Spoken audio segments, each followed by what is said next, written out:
है मेरी राय का बर्थडे शुरू की बर्थडे पे क्या स्पेशल करूं?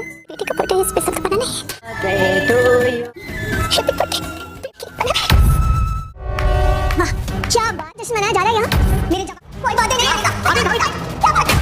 दोस्तों अनुपमा के आने वाले एपिसोड होने वाले हैं और भी ज़्यादा ज़बरदस्त। आने वाले एपिसोड में आप देखेंगे अनुपमा को घर से उस शहर से ये कह कर निकाल दिया जाता है कि उस पर ब्लेम लगाया जाता है कि वो जो होती है ना आर्यन का मतलब मौत की जिम्मेदारी, उस पर वही ब्लेम निकाल अनुपमा वहाँ से चली जाती है। लेकिन अनुपमा को ख्याल आता है कि मेरी बेटी का बर्थडे है, उसे स्पेशल बनाना होगा, तो वो वापस आती है, बर्थडे में शामिल होती है।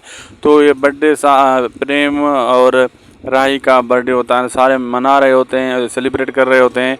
इस सेलिब्रेशन में एक भंग आ जाती है, क्योंकि जैसे शादी को पता चलता है कि ये बर्थडे मना रहे थे, वो आ जाती है, कहती है कि किस चीज़ का बर्थडे मनाया जा रहा है, किस चीज़ की खुशी है, मेरे जवान बेटे की मरने की खुशी मना रहे हो तुम, कोई बर्थडे यहाँ नहीं होगा, कोई खुशी यहाँ नहीं मनाई जाएगी। वो क्या करती है कि सारे तोड़ फोड़ शुरू कर देती है। आने वाला एपिसोड ज़बरदस्त होने वाला है।